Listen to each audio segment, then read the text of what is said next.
10월 31일 10월의 마지막 날입니다. 여러분들의 투자 고민 여기서 함께 하시죠. 아침엔 투자 허잼입니다. 네, 안녕하세요. 홍선혜입니다. 네. 오늘 중요한 일정 중에서 이제 삼성전자 실적에 대한 컨퍼런스 벌써 콜 나왔죠. 네. 10시에 이제 컨퍼런스 콜이 또 네. 진행이 됩니다. 바로 지금부터 또 진행이 되겠네요. 새로운 소식 전해지는 대로 저희도 중간중간 좀 말씀을 해드리겠고요. 네. 코스피 코스닥 낙폭을 다소 줄이고는 있지만 그래도 오늘도 약해요. 네. 약합니다. 힘이 계속 빠지네요. 네. 1% 코스피 1%대 코스닥은 0.4%대 하락세 보여주고 있고요. 삼성전자 말씀드렸는데 그래도 낙폭 많이 줄이면서 그래도 약보합권까지는 올라와 있는 상황이고 고려아연 네. 어제 뭐 하한가로 직행했었는데요. 오늘 같은 경우는 20% 넘게 장 초반에 빠졌었는데 그래도 낙폭 좀 줄여가면서 14% 하락 지금 기록하고 있습니다. 네. 우리의 삼성전자 3분기 확정 실적 어느 정도 예상은 했지만 많은 분들이 또 기대를 가슴 한편에 이렇게 좀 가지고 계셨을 것 같은데 네. 시장의 어떤 예상치보다는 못하다는 평가를 지금 받고 있습니다. 컨퍼런스 콜에서도 나오는 언급들이 또 그게 시장에 또 영향을 중요해요. 미치고. 저희가 사실 네. 실적도 그랬지만 어떤 발언들이 나오는지도 좀 주목을 해보자 늘 저희가 이야기를 드렸죠. 중요한 이벤트가 너무나도 많았던 오늘이었고 이번 주였습니다. 네, 그렇기 맞습니다. 때문에 또 중요한 분을 모셔서 여러분들과 이야기 나눠보도록 하겠습니다. 네. 기승전 종목 우리 쿨지훈 부장님 모셔보도록 하겠습니다. 박재훈 부장님 안녕하세요. 네, 안녕하십니까. 반갑습니다. 예. 인사 좀 부탁드려요. 네. 시장 좀 많이 왜 이러지 이런 투자자분 너무 많으실 것 같아요. 그러니까 네. 이제 주사위는 이제 오늘 이제 미국 시장이 이제 끝나고 나서 애플과 아마존에게 이제 또 열쇠를 주게 됐는데 중요한 거는 이제 미국 시장을 보셨으면 아시겠지만 상당히 변동성이 확대가 됐고요. 또 일라이 릴리까지도 컨센 실적에 대한 미스가 나오면서 시가총액 1위 자존심이 좀 구겨진 모습이죠. 여전히 금리 4.25를 넘어서고 있는 상황에서 그리고 이제 미국 대선도 얼마 남지 않았고 그다음에 FOMC도 이제 다음 주에 열리고 있는 부분이기 때문에 상당히 변동성이 커지는 상황이어서 지금 21선을 하회하는 종목들이 꽤 많이 속출했다는 점이 네. 국내 시장을 투자하는 우리 입장에서도 굉장히 불편한 사실을 직면한 거고 이제 21선을 이제 하회를 한 종목들이 다시 점핑할 수 있는 방법은 애플이라든지 아마존의 실적 이런 부분들 그리고 금리의 향방 그리고 금리 25bp 인하는 거의 기정사실한데 12월 금리는 어떻게 될 것이고 그렇죠. 내년의 전망은 어떻게 될 것이고 근데 생각보다 경제 지표는 굳건하고 있습니다. 맞아요. 그러니까 그런 것들 해석하기 굉장히 어려운 난이도의 시장이다 보니까 그 사이에 껴있는 참 국장 항상 스트레스 많으신데 어쨌든 오늘 시장 개장하는 거 보니까 생각보다는 그래도 잘 버텨주고 있다라는 느낌은 있습니다. 그래서 생각보다, 네. 예, 그래서 오늘 삼성전자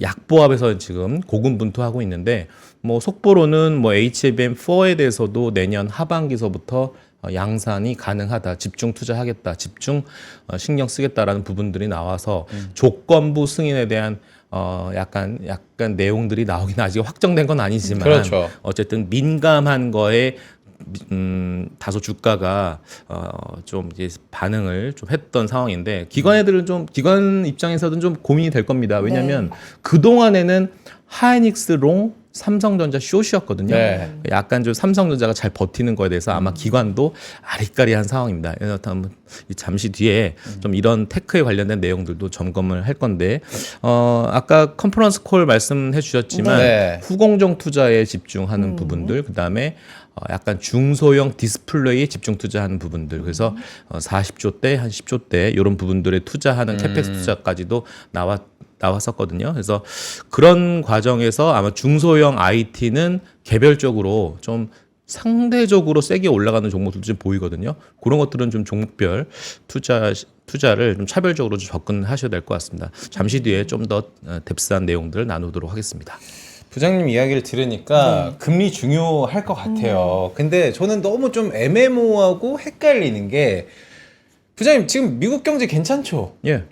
성장세라든지 고용도 나쁘지 않은 편이어가지고 이게 지금 11월 FOMC 회의에 어떤 영향을 줄 것인가 저도 약간 25bp 정도 예상을 했는데 동결 얘기가 나오다가 어제는 또 비컨 얘기도 발언이 나오더라고요.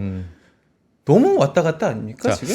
제가 볼 땐 이런 겁니다. 제가 수정할 게 있는데 아까 네. 좀 전에 그 삼성전자의 중소형 디스플레이는 10조대가 아니라 한 5조에서 6조 사이인 것 같습니다. 네네네. 수정하고요. 자, 지금 금리가 왜 이렇게 오르죠? 이게 약간 좀 이상하지 않습니까? 10년물 국채 4.3 넘었어요. 트럼프 미국. 때문이라고들 다들 많이 합니다. 그렇죠. 왜냐하면 네. 트럼프가 되면 아무래도 감세 카드를 계속 내세우고 있는 분이고 네. 그렇게 되면 기업들에게 좀 우호적인 입장일 거고 뭐 주가적인 측면 기업 입장에서는 좋죠. 투자도 많이 할 거고 집행도 많이 할 거고 재정도 남발할 겁니다. 반대로 채권도 발행을 하겠죠. 채권의 공급이 늘어나면 아마 시장 참여자들은 이렇게 생각하겠죠. 저렇게 많이 발행을 하는데 과연 저 채권들을 다 소화해 줄 수 있겠어? 수요단에서의 약간 노이즈가 생길 수 있겠죠. 네. 그러다 보니까 금리는 자연스럽게 올라가는 흐름이에요. 공급과 수요의 논리 때문에. 그런 상황에서 자, 지금 연준의 스탠스는 내년에 4번 인하하는 계획이에요. 네. 올해 4번. 그러니까 이미 9월 달에 50bp 했으니까 4번이라고 하면 25 곱하기 4니까 100bp네요. 50bp의 룸이 남아 있는데 그럼 다음 주에는 한 번의 금리 인하 오케이 기정사실화. 오케이. 근데 문제는 12월이 문제예요. 네. 그렇죠. 그리고 지금 내년에 4번이라고 예정되어 있는 금리가 지금 현재 방금 홍 앵커님께서 말씀해 주셨지 4.3이 지금 반영되고 있는 거예요. 네. 그대로 그 값 그대로 따오면 그러니까 이상할 것도 아닌데 문제는 지금 약간 고용지표 보시면 아시겠지만 뭐 물론 보잉 효과도 있었고 뭐 허리케인의 일시적인 이런 얘기들도 있지만 어쨌든 결과값은 소비지표나 고용지표 그렇게까지 비컷을 단행할 만한 명분을 찾기가 어렵잖아요. 네. 그러니까 오케이 어쨌든 지금 뭐 연준의 스탠스는 일단 한 번은 금리 인하는 더 할 건데 문제는 12월이죠. 네. 물론 주식 측면에서는 변동성은 커졌으나 실제 매크로 지표는 탄탄하다라는 거기 때문에 12월에 대해서도 뭐 아직 시기상조긴 하지만 동결? 이런 얘기가 나오는 겁니다. 네. 그런 상황에서 그리고 내년도 만약에 이렇게 되면 경기가 연착륙되고 노랜딩까지 나오면 이거 금리 인하 4번에 대한 계획도 수정이 불가피한 상황이에요. 그렇게 되다 보니까 금리는 고금리의 상황이 당분간은 꺾이지 않을 수도 있겠다라는 그런 상황 때문에 금리에 대한 이런 강한 움직임 때문에 종목별로 섹터별로 지금 주도주 역할을 했었던 뭐 AI라든지 네. 아니면 제약바이오 일부 섹터들에 대해서도 약간 조금 투자 시계가 좀 뒤로 그리고 사실은 자산의 가격이 너무나 많이 좀 올라와 있잖아요. 그래서 다 올라요. 달러 인덱스 올라오고 금리도 올라오고 네. 심지어 물론 뭐 오늘 주식시장은 좀 나스닥이나 테크 중심의 하락은 좀 있었지만 여전히 많이 올라와 있는 종목들에 대한 부담감 그리고 길 잡고 물어보십시오. 지금 나스닥 종목 하나 지금 살래? 라고 하면 좀 무서운데요? 라는 생각들이 대부분일 겁니다. 그래서 언제 한번 이게 좀 꺼져야 내가 한번 신규 매수세가 들어올 수도 있는 법한데 어쨌든 부담스러운 과매수 영역은 맞는 것 같아요. 그래서 국장도 어려운 거죠. 그러니까요. 간밤에 미국의 이제 3분기 GDP 속보치도 발표가 됐는데 네. 1.8% 성장으로 나왔습니다. 예상치 대비해서는 좀 못 나왔다. 그리고 전분기 3% 대비해서 좀 못 나왔다 싶지만 사실 2.8%도 뭐 소비도 견조했고 네. 잘 나온 거다. 뭐 이런 평가 이제 있는 상황이고요. 부장님 말씀 중에 자산 가격이 이미 좀 많이 올라와 있다 말씀 이미, 주셨거든요. 네. 그러니까 요거를 보고 힌트를 얻을 수 있는 건 구글 실적 상승이 잘 나왔어요. 그래서 간밤에도 장중에는 뭐 7, 8%까지 네. 올랐다가 2% 상승으로 네. 마무리가 됐거든요. 그럼 뭐 마이크로소프트나 메타 실적이 보고 잘 나왔는데도 시간을 거래해서 가이던스 보고 좀 하락시킨다. 맞아요. 이게 이미 좀 많이 올라와 있는 센트가 적용이 된 걸까요? 그렇죠. 그러니까 네. 되게 좋은 말씀 해주셨는데 광고 매출단에서 보면 사실 메타도 지금 실적 발표했지만 지금 시간에서 빠지고 있지 않습니까? 그러니까 광고 단에서 그 스냅은 급등했습니다. 맞아. 그러니까 근데 분명 우리가 점검해야 될 건 뭐냐면 어떤 항목마다 뭐 하나 컨센 대비해서 하락한 요소만 나오면 이걸 트집 잡고 차익 실현의 빌미를 제공한다는 점이 좀 불편한 사실인 겁니다. 그래서 스냅은 완전 모든 삼박자가 고루 맞춰져서 그냥 강세의 흐름으로 클로징했지만 나머지 종목에서는 좋아 광고 매출은 컨센 올라갔으나 이용 객수에 대해서는 예상보단 덜 나왔잖아. 이런 것들로 인해서 뭐 하나 자세한 세세한 그런 항목별로 컨센 대비해서 좀 약간 미약한 결과가 나오면 이게 주가 차익 실현의 빌미를 제공했다라는 점이에요. 그래서 이번에도 사실은 일라이 릴리도 뭐 계속 얘기가 되고는 있지만 굉장히 컨센을 높게 잡았다라는 지금 비판을 받고 있는 거더라고요. 네. 그러니까 어쨌든 결과값은 나쁘지는 않고 정방향 우상향 하는 흐름은 맞지만 워낙에 컨센이 높여져 있는 종목들에 대해서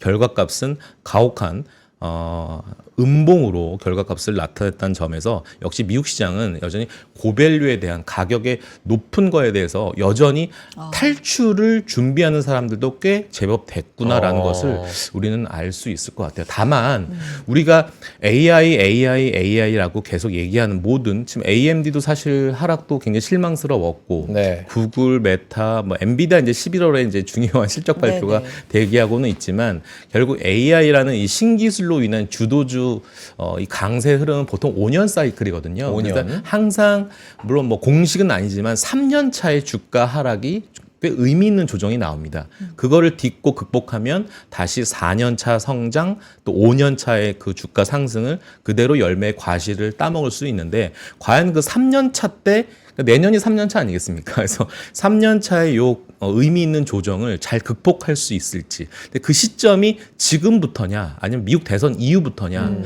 자, 이게 참 시계추를 어제 보니까 우리 투 브라더스님께서 네. 동동주. 동동주께서 내년 한 1월 뭐 이렇게 의미를 좀 시계를 좀 얘기를 해주셨는데 네. 저도 약간 좀 동의하는 부분이 있어서 지금 사실 가격대가 너무 부담스러운 것들이 많지 않습니까? 그래서 제가 아까 말씀드렸던 5년의 이런 주도주 사이클에서 3년 차 때 만약에 조정이 나오는 시기가 좀 대선 이후에 좀 빨리 차라리 왔으면 오히려 그때 못 샀던 분들이 좋은 절호의 기회가 아닐까라는 생각이 들어서 지금 뭐 낙담할 거 없고 자연스러운 건강한 조정이라고 길게 보시는 차원에서 좀 여유 있게 보셔야 될 것 같습니다. 어쨌든 뭐 중요한 건 뭐 주인공은 뭐 기승전 코리아 아니겠습니까? 네, 한국 그렇죠. 시장은 네. 아까도 말씀드렸지만 상대적인 견조함은 나타내고 있기 때문에 빠질 대로 빠졌고 선반영 논리가 가장 빠르게 적용되는 지역이 대한민국입니다. 그래서 현재 PBR 관점으로 0.91 정도 되거든요. 상당히 평균치가 우리 0.98 정도 되는 거니까 밸류는 아직 부담은 없는데 삼성전자도 지금 어느 순간 막 5% 6% 뛰어도 이상할 게 없는 자리지 않습니까? 그래서 그렇죠. 어쨌든 뭐 아직 희망의 끈은 놓지 마시고 11월에 어떤 종목장은 계속 얘기가 되고 있는 부분들이기 때문에 오늘의 좀 이따 나눌 얘기가 있지만 네네. 수급이 비어 있는 곳 그동안 많이 힘들었다가 이제 좀 턴 어라운드 돌아서는 종목들에 대한 그런 포트폴리오 재편도 한번 고민할 시기가 아닌가 싶습니다. 저는 참 우리 아침에 투자 채팅창을 보면은 너무 네. 기분이 좋은 게 저희의 이야기를 들으면서 여러분들의 어떤 생각들을 토론을 하시거든요. 맞아요. 그래서 빅컷이냐, 스몰컷이냐, 뭐 달러 강세냐, 네. 약세냐, 그리고 또 더 나아가서 탑리냐, 톱리냐 하면서 지금 발음. 발음. 네, 서로 이렇게 이야기를 좀 하고 계시는데 그래서 11월 직관적으로 어떻게 좀 준비를 하고 대응을 해볼까요? 오늘 10월의 마지막. 그렇죠. 어느새. 사실 네. 살짝 복귀를 해보는데 10월 너무 어려웠거든요. 맞아요. 저는 재미도 없었고 사실. 예. 근데 저희 패널분 중에 몇 분 전 기억이 나는데 11월부터 기대하셔도 좋습니다 하신 분들이 좀 있었어요. 그래요? 어떻게 그랬나? 저희 실명 깔까요? 어떻게? 그러니까 이제 11월이 다가왔기 때문에 이제 그분들의 말이 내일부터 11월이에요. 증명되는 이제 순간이 다가오니까 부장님 의견은 어떠신지 궁금합니다. 11월 의견요? 네. 11월은 다소 원래는 이 미국 대선 전에는 항상 그 이후에 주가가 좀 레벨업이 되는 경향이 있는데 대선 끝나고. 예. 네. 근데 이번에는 좀 공교롭게도 미리 미국 중심으로 봤을 때는 미리 주가가 선반영돼서 올라간 부분이 있기 때문에 트럼프 트레이드 이슈 때문에 물론 전 섹터가 다 올라간 건 아니지만 가격적인 부담은 좀 있기 때문에 일단 미국 대선 전후로 해서는 조정이 좀 나올 것 같습니다. 그래서 그런 것들이 근데 문제는 뭐냐면 어떻게 예상하시는 예상하시는 모르시겠지만 누가 대통령이 될지도 중요하지만 상원과 하원에 대한 포지셔닝도 매우 중요합니다. 만약에 하원을 민주당이 만약에 판정승하게 된다라면 그 반대되는 영역의 섹터는 굉장히 레벨업이 될 가능성이 큽니다. 아무래도 2차 전지라든지 신재생 포지셔닝 갖고 계신 분들은 굉장히 떨고 계신 분들이 많습니다. 왜냐하면 트럼프가 된다라면 뭐 상하원을 다 점령하게 되면 이건 다시 한번 추가적인 하락이 나올 수 있는 구간이기 때문에 아마 지금 11월 아마 5일 이 전후로에서는 한 일주일간은 변동성이 크게 작용할 거로 보여져요. 그래서 위험 자산에 대한 비중은 한 달만 봤을 때는 전약 그 다음에 점진적으로 후강하는 모습이 네. 11월 달은 나올 거라고 보여집니다. 네. 네. 삼성전자 얘기까지만 하고 우리 포트 오케이. 얘기 좀 가고 싶은데 네. 사실 부장님 저는 음. 삼성전자가 3, 4개월 이제 주기로 봤을 때 30~40%가 지금 빠진 아유, 상황이잖아요. 그렇죠. 네. 그러니까 아무리 뭐 삼성전자가 만약에 잘 간다면 음. 또 큰 주식으로만 쏠린다 돈이 이런 얘기가 물론 그때는 또 나오겠지만 어찌됐든 지금 상황에 시가총액 1위 종목이 몇 개월 만에 30~40%가 빠진다? 이건 우리 증시가 활기를 찾기에 좀 어려운 상황이잖아요. 바스켓으로 이제 파는 경우도 있고 네. 이러다 보니까 그래서 오늘 컨퍼런스 콜도 좀 주목을 해보게 되는데 뭐가 필요합니까, 부장님?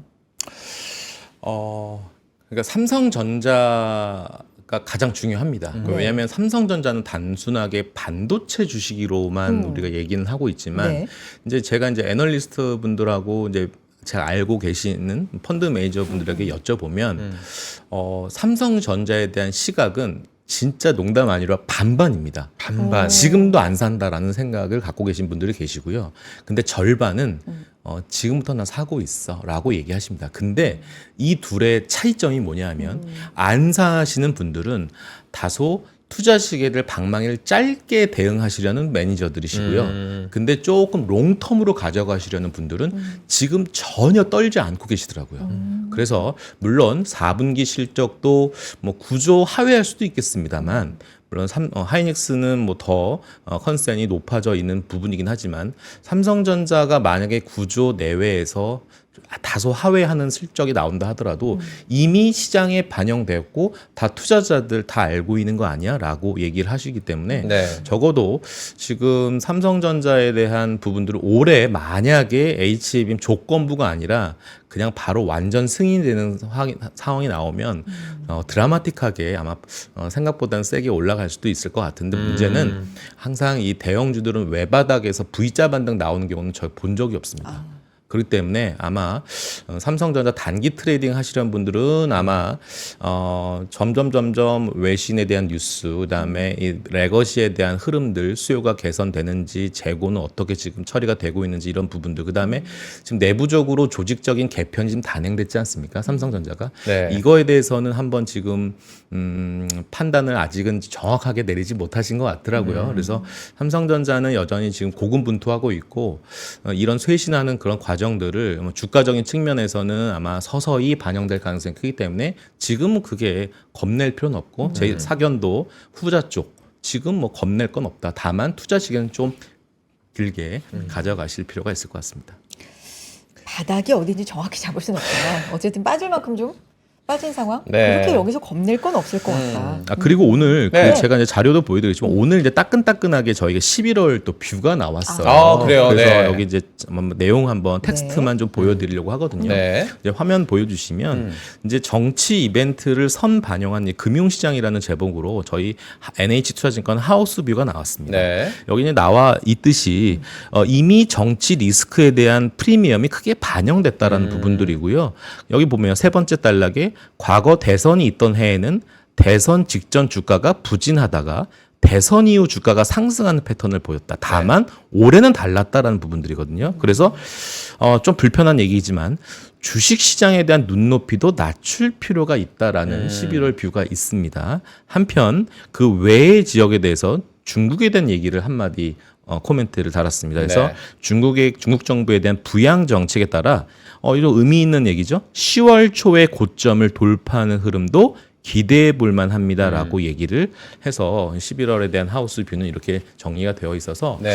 이제 뭐 약간 미국과 중국의 어떤 그 시소 게임을 한다라면 미국은 조금 포트를 줄이면서 좀 소외되었던 지역, 중국이라든지 아니면 한국이라든지 지금 대만은 조금 약간 아리까리합니다. 대만도 좀 TSMC 노이즈가 좀 발생했던 부분이기 때문에 네. 일단 한국과 중국을 단기적이나마 좀 응원하면서 시장 한번 관찰하도록 하겠습니다. 네. 알겠습니다. 오늘 확실히 우리 쿨지훈 부장님 함께 하시다 보니까 6,000분이 넘게 어디 안 가고 저희와 함께 하고 계시거든요. 그만큼 여러분들의 고민들 실시간으로도 저희가 반영해드리고 여러분들이 고민하고 있는 섹터, 종목, 업종 뭐 상관없으니까 지금부터 좀 올려주시면 저희가 포트폴리오 전략까지 한번 이야기 드리고 실시간 상담 넘어가도록 하겠습니다. 삼성전자 얘기 잠깐만 드리면 컨퍼런스 콜에서 파운드리 시설 투자 규모를 축소할 것으로 전망된다. 뭐 시황 투자 효율성 고려해서 기존 라인 전환 활용 우선순위를 두고 투자 운영 중이고 투자 규모는 뭐 축소할 것이다. 이런 얘기도 좀 나오고 있는 것 같아요. 네. 배당 얘기는 아마 들으셨을 것 같은데 주당 361원 현금 분기 배당 결정 소식도 나오고 있고요. 네. 자, 계속해서 여러분의 고민도 올려주시고 저희는 포트 상담 먼저 드리면서 네. 또 올라오는 내용들 같이 이야기 나눠보겠습니다. 광고 잠시 한번? 네, 네. 광고 듣고 올까요? 잠깐만요.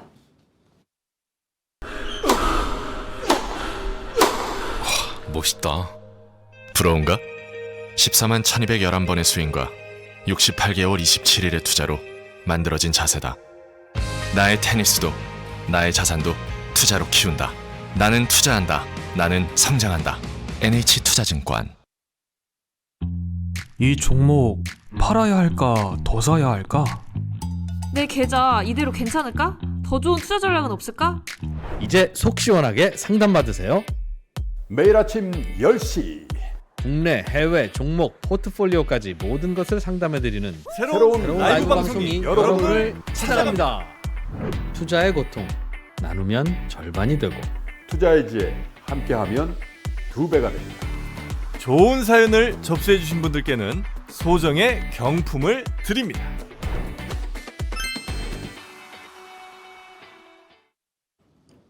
네, 아침엔 투자 함께 하고 계십니다. 네. 포트 분석 시작해 볼 텐데요. 음. 참여 방법 먼저 안내해 드릴게요. 영상 하단에 링크 통해서 들어오시면 쉽게 참여하실 수 있습니다. 방법 1번 참고해 주세요. 네. 이메일 통해서도 보내주시면 돼요. 이 방법이 더 쉽다. 방법 2번에 지금 이메일 주소 보이시죠? 네, 이 주소로 보내주시고요. 상담 받고 싶으신 종목 아니면 관심 있으신 종목 뭐가 고민이신지 뭐 대략적으로 간단히만 적어주셔도 네. 저희가 찰떡같이 알아듣고 사연 정리해 드립니다. 보내주실 네. 때 평단가 수익률 비중 보유기간 적어주시고요.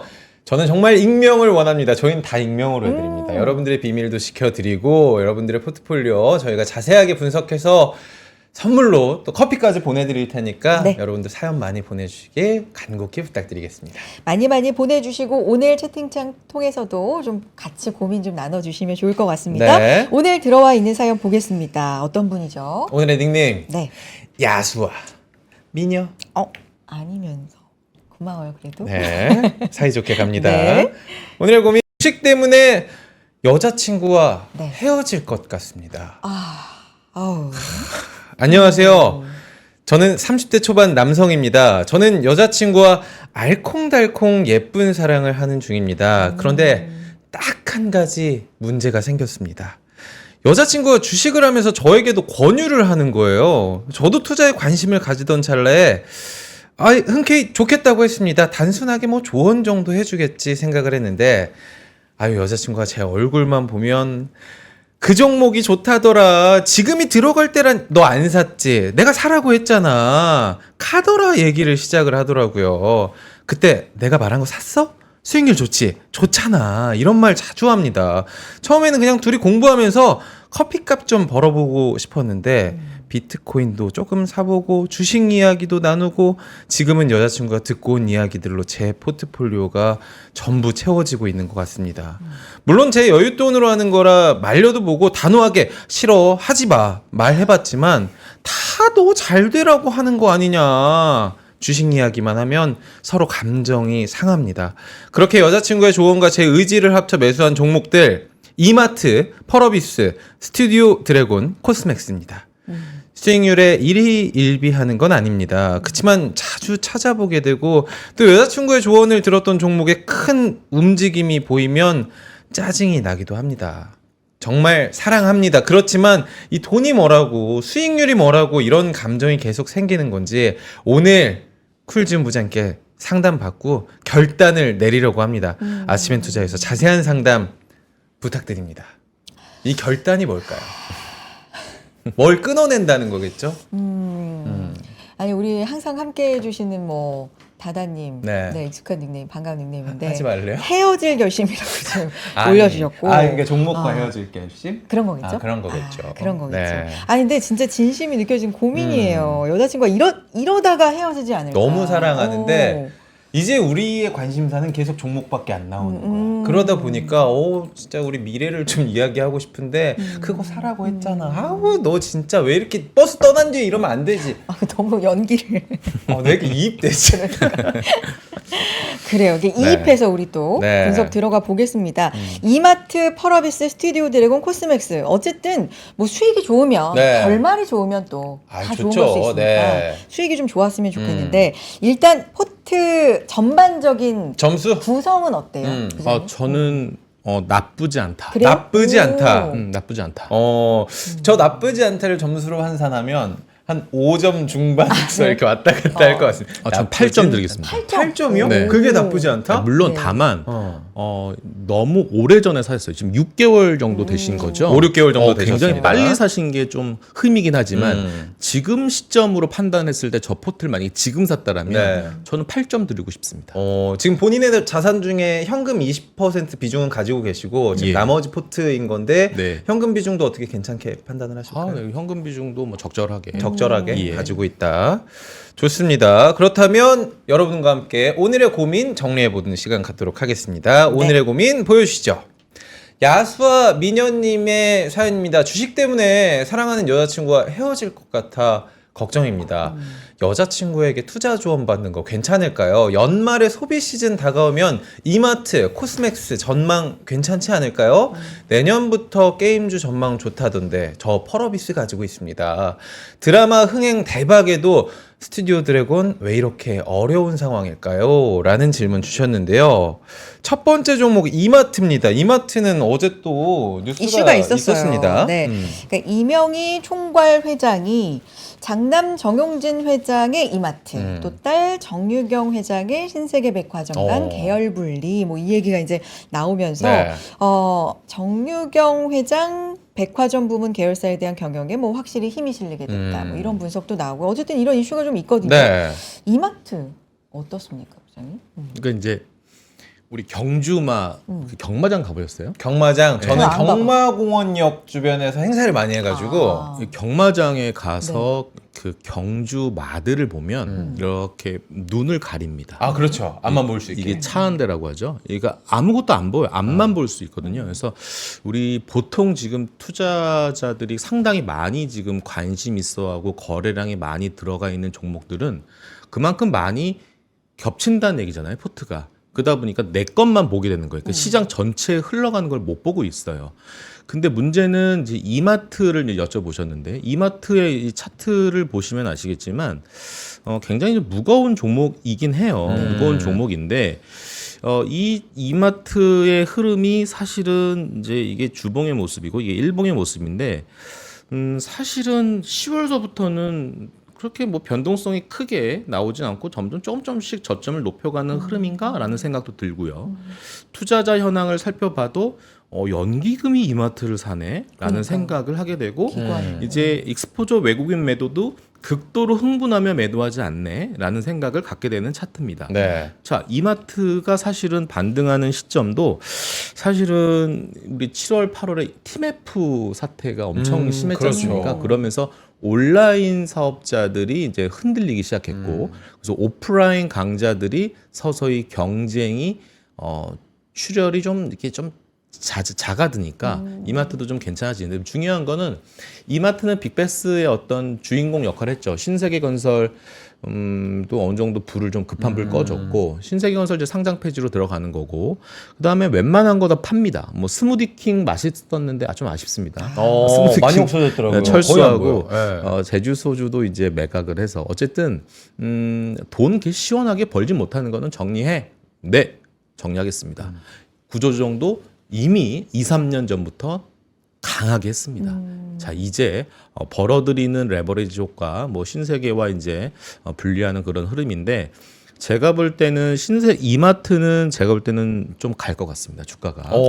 그래서 어쨌든 그동안의 자산에 대한 북밸류도 말씀드렸고 자회사들 이제 아주 똘똘한 자회사들 역할하는 것들 제가 전에도 한번 그 스타벅스 코리아 한번 말씀드렸듯이 네.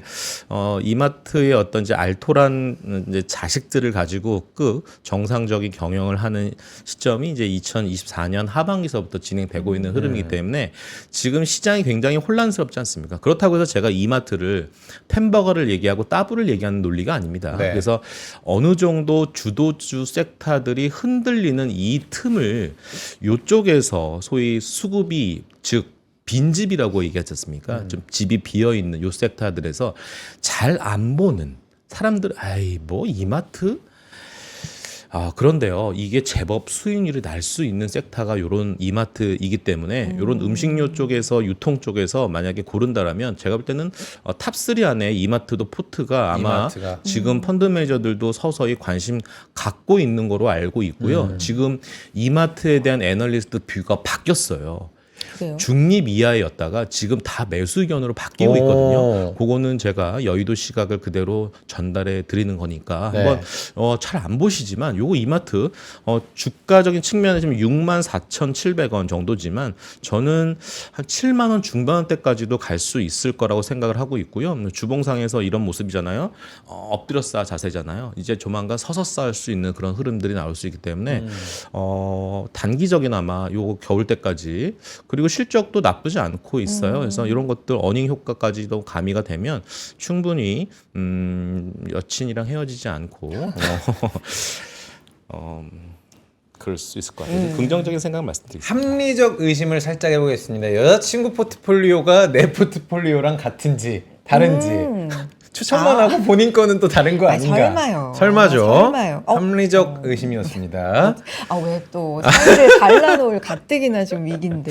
난 제가 어쨌든. 댓글이 너무 재밌어가지고. 근데 저는 이제 보면서 사실상 이번에 그 계열 분리를 공식화한 거 이전에도 거의 뭐 분리였다라고 이야기를 하는데 그럼 계열 분리 공식을 이렇게 선언한 이유가 서로 어떤 새로운 모멘텀을 찾으려고 이렇게 공개적으로 이렇게 이야기를 하는 건가요? 어떻게 보세요? 그게 이제 원래 그 누님께서 하셨던 네. 효율화 작업의 하나의 숙제였고요. 그거는 원래 제가 알기로는 우리 뭐 상반기까지도 한번 생각을 하려고 했었던 부분들인데 아무튼 뭐 신세계 건설 이 상장 유지나 상장 폐지 요 이슈 때문에 좀 딜레이가 된 거로 알고 있고요. 정상화 과정 지금 요 신세계랑 비슷한 계열이 현대백화점 계열사예요. 현대백화점 계열사들 좀 알토란 계열사들이 많이 있거든요.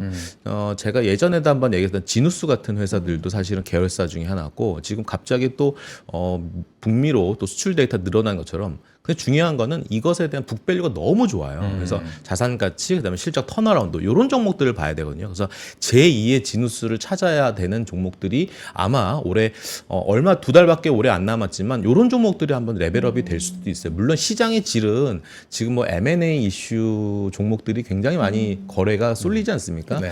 뭐 고려아연 같은 경우는 상당히 제가 이 방송에서 얘기할 수는 없지만 네. 사석에서는 정말 침튀면서 얘기할 게 많이 있는 회사가 고려아연이긴 하지만 네. 지금은 한미사이언스라든지 네. 이런 제2의 제3의 이런 주주 행동 펀드의 어떤 성질의 이런 종목들이 도 제2의 제3의 종목들이 나올 정도로 최근에는 뭐 티웨이 항공 같은 예림당, 대명소노시 이런 종목들이 많이 나오지 않습니까?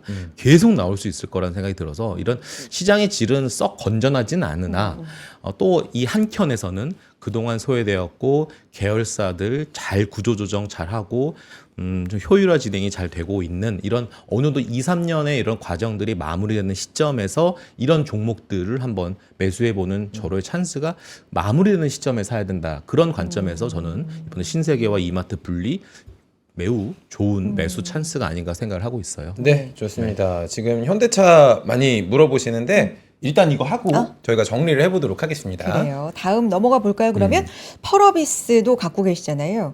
41,000원이 매수가인데 지금 37,000원대 와 있고 오늘 하락하고 있지만 낙폭 좀 줄여가는 것도 네. 같은데요. 펄어비스 같은 경우는 일단 G스타 2024 재료가 지금 좀 있습니다. 다음 달 14일부터 17일까지 부산 백스코에서 개최되는 행사인데 여기서 이슈가 뭐냐면 붉은 사막. 붉은 시연에 사막? 나선다. 뭐 이런 얘기도 검은 있긴 사막. 있는데. 펄어비스 어떻습니까? 게임. 펄어비스. 네.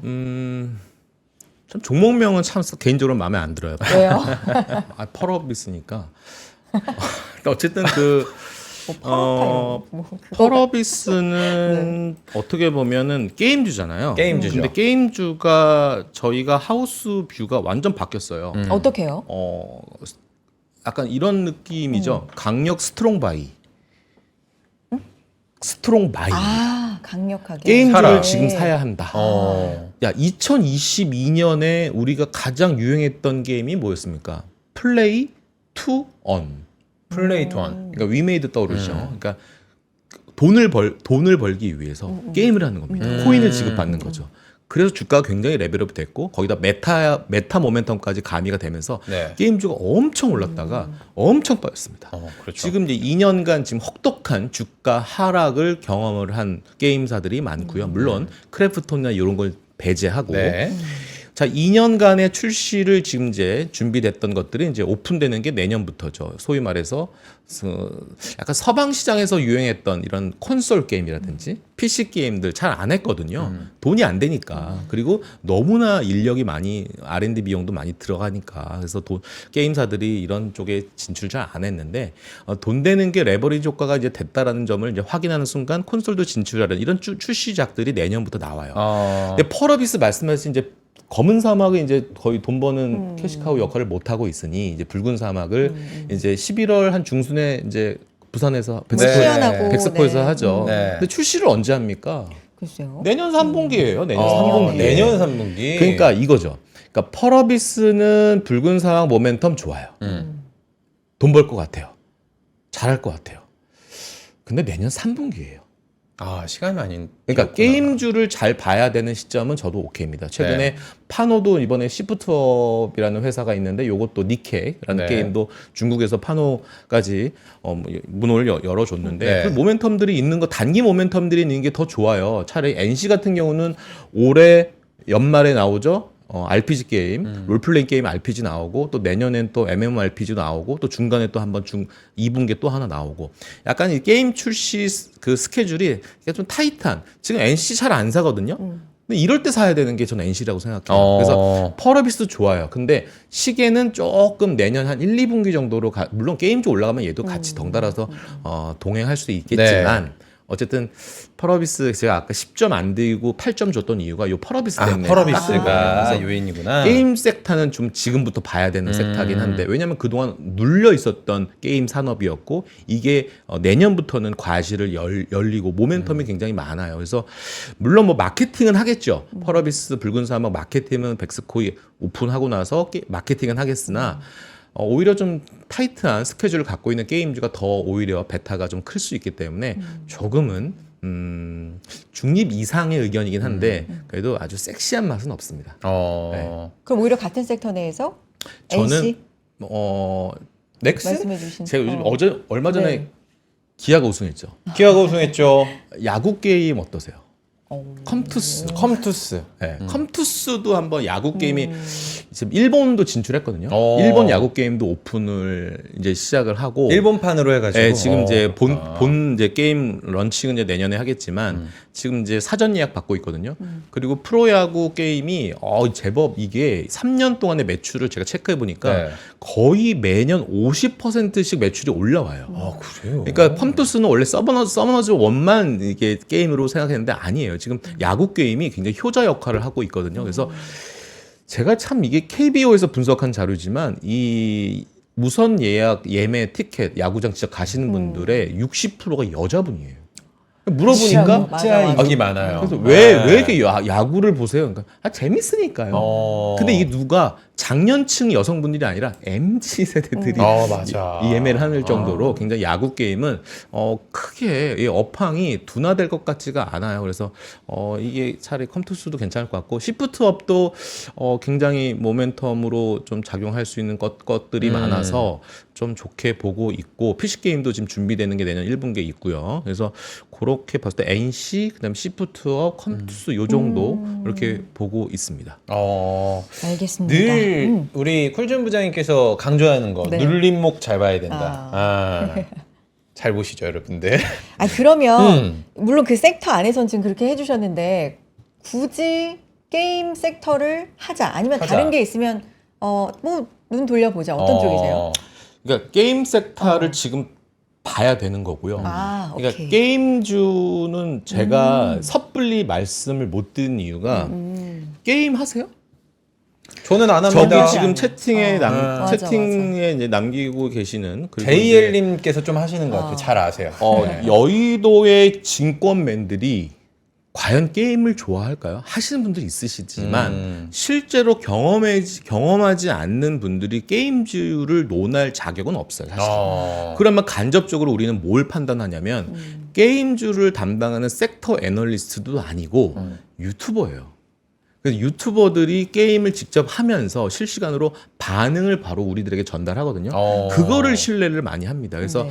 그러다 보니까 투자자들이 섣불리 손이 잘 안 나가고 약간 좀 연령대가 계신 투자자분들은 게임주는 그냥 아니 나는 모르쇠 이렇게 하시는 분들이 많은데 실제로 그런 것들 때문에 밸류에이션도 비싼 종목이잖아. 그 굳이 게임주를 내가 해야 돼라고 하는데 네. 자, 엔비디아는 성장주 밸류에이션 많이 봤잖아요. 이제 게임주도 밸류에이션에 대한 할증할 수 있는 모멘텀이 왔어요. 그래서 어떤 이런 사이클로 봤을 때 2024년 지금 겨울이 핫한 게임주를 매수할 절호의 기회가 아닌가 생각이 들고요. 이제 조만간 수능이 이제 11월 이제 다 그럼요. 11월 얼마 안 남았다. 그래서 계절성 종목으로고 이제 수능 끝나고 이제 또 겨울 방학도 옵니다. 그래서 뭐 그런 쪽으로도 한번 모멘텀 발휘가 좀 될 수 있는 가능성이 있는 섹터가 게임주 아닌가라는 생각이 듭니다. 야, 알겠습니다. 그러니까요. 11월 이래저래 너무 중요한 얼마 안 일정이. 남았네, 진짜 여러분들. 네.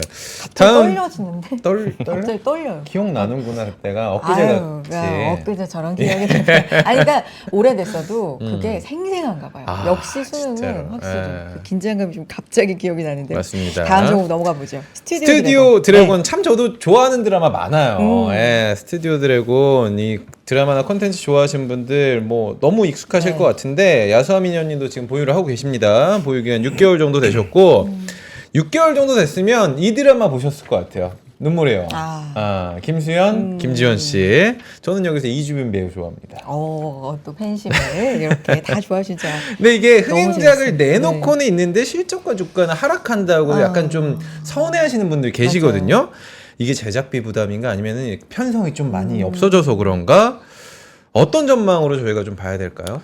스튜디오 드래곤은 잘 모아야 될 것 같아요. 모아야 지금 된다? 업황이 굉장히 안 좋았고 실제로 스튜디오 드래곤이나 소위 말해서 이 뭐 어떤 컨텐츠 전체적인 분위기는 사실 안 좋았고 이 스튜디오 드래곤 입장에서도 드라마 제작 편수도 그냥 올해 그냥 최하였어요. 최하? 역대급으로 덜 만들었죠.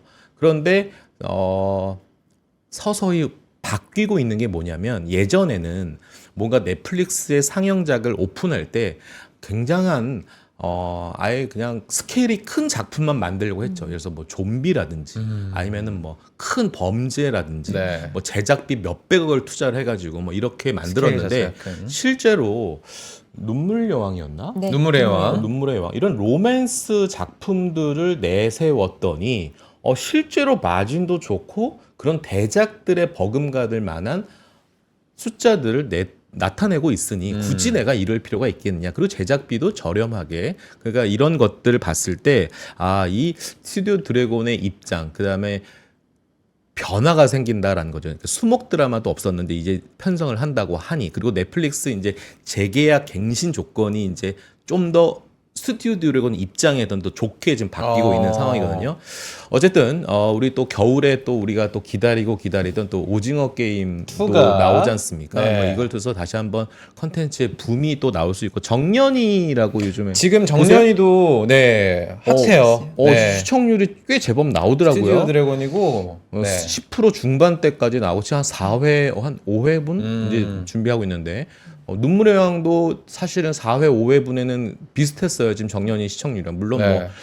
어떻게 될지 모르겠습니다만, 지금 봤을 때 이런 로맨스, 좀 어떻게 보면 뭐 스케일이 크지는 않는 드라마여도 오히려 마진 입장에서는 좀 좋게 나올 수 있기 때문에 TVN 입장에서도 지금 점점 드라마 제작 편수를 더 늘리려고 하는 계획을 갖고 있기 때문에, 이건 왜 늘렸겠습니까? 업황 분석하고 흐름 다 파악하고, 이 방송 광고 쪽에서는 돈 버는 게 크지 녹록하지 않으니 이쪽에서 좀 더 고효율화의 작업으로 돈을 좀 더 땡기겠다라는 계산법이지 않습니까? 그래서 어떻게 보면 지금 가격에서 한번 차트만 보면요, 네. 지금 스튜디오 드래곤은 오늘도 지금 밑꼬리 달고 영차 하고 있는데, 네. 수급 한번 보실까요? 이쪽도 뭔가 냄새가 좀 나요. 이렇게 쩔어 있었던 바닥에 있는 엎드러싸 종목을 우리 투신 형님들이 물론 뭐 많은 양은 아니지만 네. 조금씩 이렇게 두꺼봐 이렇게 좀 약간 레벨업 되고 있는 것은 아닌가라는 또 다른 다시 무슨 의심이요? 합리적 의심을 또 합리적 하게 의심. 됩니다. 그래서 바닥에 지금 쩔어 있었던 그동안 장기 소외주의 또 수급이 비어 있는 업황은 그래도 적어도 내년은 올해보다는 낫겠네라는 거에 어떤 정도만 파악돼도 주가는 제법 한 단계 점핑할 수 있는 가능성은 있다라는 점입니다. 근데 이게 네. 컨텐츠가 인기가 많은 거랑 좀 전에 이제 정우 씨도 짚어주셨지만 돈을 버는 거랑은 다른가? 이게 지금 다르다라는 게 이게 지금 투자자분들의 좀 고민이긴 하거든요. 뭐 말씀해 주셨지만 이게 제작비가 코로나 전후로 해가지고 엄청 올라갔다. 뭐 이런 얘기도 있고 해서 말씀해주신 그런 기대작들이 있을 때 차라리 그러면 넷플릭스를 하지 국내 제작사를 할까 뭐 이런 것도 지금 투자자분들의 의문일 수 있을 것 같아요. 어때요, 그거는? 근데 이제 넷플릭스, 네. 그때 스튜디오 드래곤의 이제 경험상 보면 하이라키나 이제 마이데몬이나 이런 것들 보면 다 지금 한 수년간, 몇 년간 지금 아무래도 투자자 입장에서는 그럴 수도 있겠는데, 네. 우리는 이렇게 생각해요. 넷플릭스 주가가 지금 어떻습니까?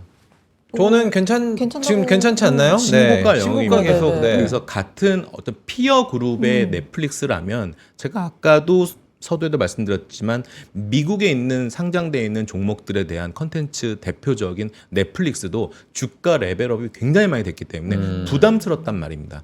어느 정도 커플링 현상, 키를 맞춰야 되는 관점이라면 오히려 상당히 비싼 넷플릭스보다는 이제 바닥에서 턴하고 있는 넷플릭스 몇 년 전 주가 보셨지 않습니까? 굉장히 안 좋았던 상황에서 지금 드라마 티켓가 올라오고 있는 상황에서 조금 2년 후행하고 있는 스튜디오 등 입장에서도 넷플릭스의 계약 조건이 만약에 더 안 좋았다면 저는 아예 얘기도 안 했을 텐데, 점점 계약 조건 갱신이 우호적으로 지금 스튜디오 드래곤에 나오고 있다라는 거는 결국 넷플릭스는 스튜디오 드래곤의 컨텐츠를 일단은 인정하고 신뢰한다라는 관점이거든요. 그런 관점에서 내년은 아니고 내후년에 이 스튜디오 드래곤이 10주년입니다. 그러면 우리가 항상 얘기가 되고 있는 거는 항상 질문하지 않습니까? 탐방 가면 꼭 질문합니다. 주주 환원 정책 뭐 준비된 거 있습니까? 할 수 있을 것 같습니다. 그래서 스튜디오 드래곤도 많이 쩔어 있었던 이런 종목들이 조금 기지개를 필 수 있는 시점이 아닌가 생각을 하고 있습니다. 알겠습니다. 네. 다음 또 포트 종목 가볼까요? 코스맥스. 마지막입니다. 네, 코스맥스는 어떤 기대감이 있어요? 코스맥스요? 화장품이니까. 이제 지갑 열릴 때가 연말에. 연말 다가오고 뭐 광군제에다가 블랙 프라이데이에다가 뭐 이런 것들에 좀 수혜를 받을 수 있지 않을까라는 기대감 어떻게 보십니까? 오늘 그 APR이 거래가 재개가 됐죠. 액분 이후에. 그래서 5대1로 하고 나서 APR이 이제, 왜냐면 지금 코스맥스는 화장품이잖아요. 네. 네. 근데 주가가 0, 재미가 없고요.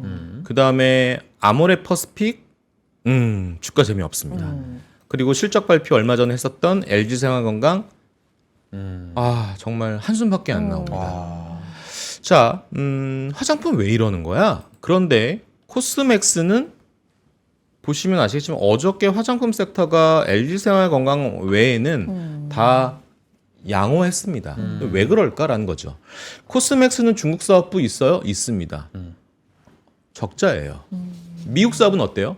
적자예요. 근데 적자 폭은 줄어들고 있죠. 그럼 코스맥스 뭐가 좋은 거예요? 라고 했을 때 네. 동남아가 되게 인기가 되게 많아요. 동남아. 그 동남아 네. 법인사업부의 이익이 지금 중국의 적자와 물론 지금 미국은 적자 폭을 줄이고는 있지만 요거를 지금 상쇄시키고 있거든요. 그래서 지금 박수를 받고 있고 이제 투자자들은 이런 거죠. 아니 LG생활건강이 급락을 했는데 어떻게 우리 보통 큰 형님들이 빠지면 그 같이. 밑에 있는 중소형 같은 섹터들 같이 빠지기 마련인데 네. 어제 화장품 좋았거든요.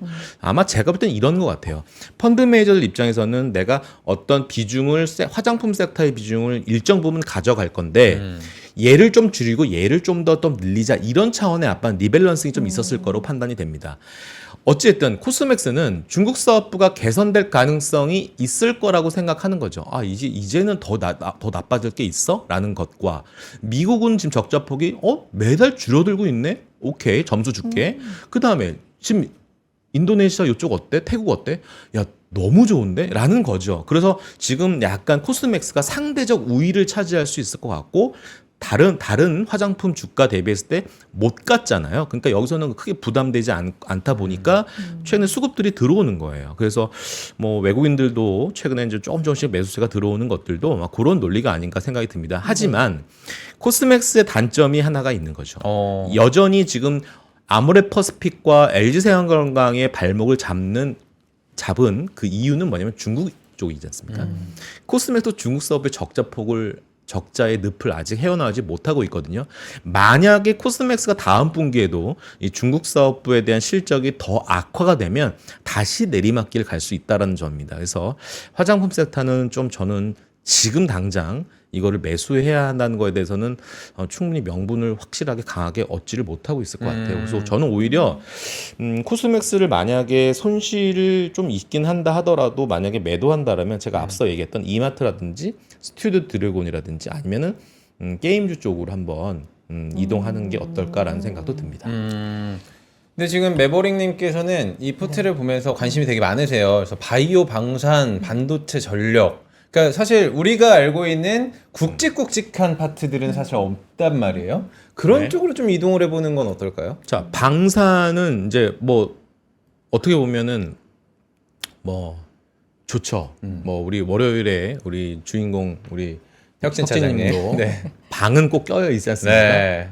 리스크가 하나 있죠. 뭐냐면 리스크? 제가 아까 얘기했던 상원과 하원에 대한 미국 이게 대선. 다음 네. 주면 오픈되지 않습니까? 그렇죠. 근데 만약에 하원을 차지하게 되면 그러면 트럼프 트레이드 수혜 받던 종목들은 제가 볼 때 뭐 100%는 아니지만 상당 부분 상처를 입을 수 있다라는 생각이에요. 물론 심리적인 영향 때문에 물론 그것이 매수의 기회이지만 대선이라는 큰 변수 때문에 그리고 저희가 아마 힐러리 여사와 그 트럼프 간의 그 그 결과가 나왔을 때 아마 대한민국 시장 보시면 알겠지만 정말 위아래의 이 변동성은 정말 역대급이었습니다. 그래서 정말 이러다 심장마비 걸린 사람은 생길 정도로 정말 막 상하 갔다가 막 풀렸다가 다시 뭐 10% 빠졌다가 이런 적이 한번 있었기 때문에 그날 아마 명암이 아마 갈려질 것 같은데 좀 변동성은 커질 수 있는 자리고요.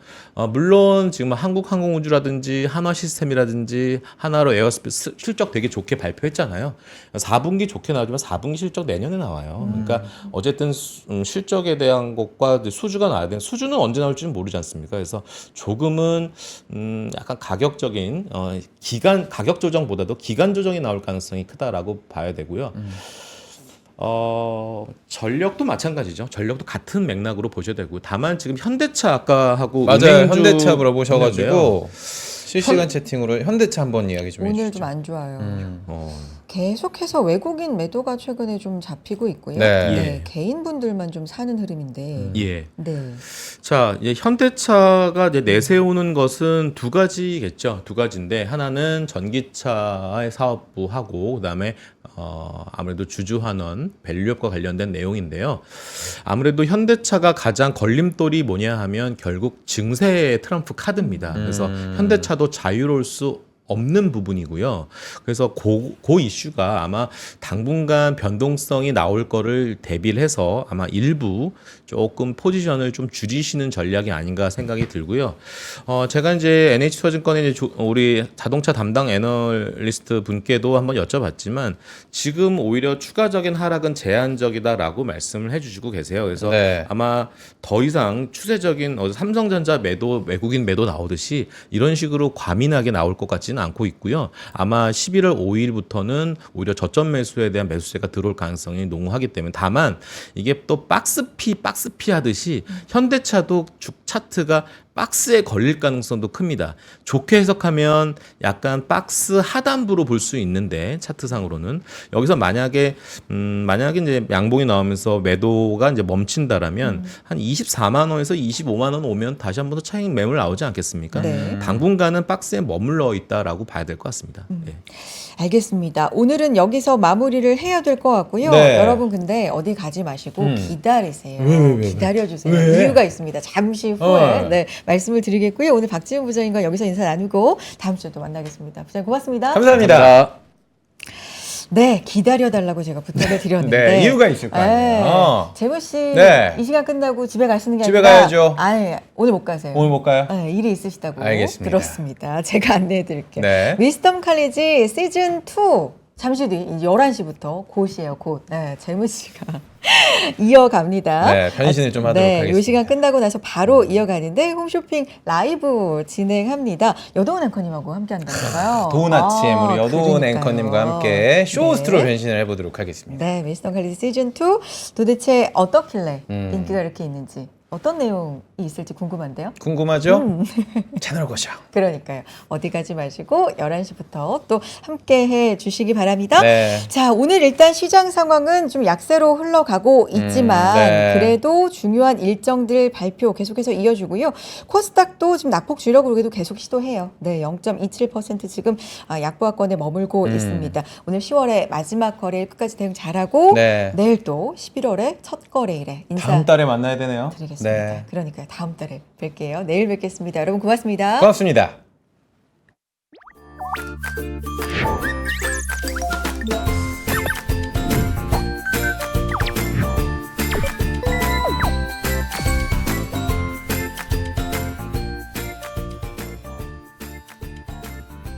삶의 격을 높이는 9가지 지혜를 함께 나눕니다.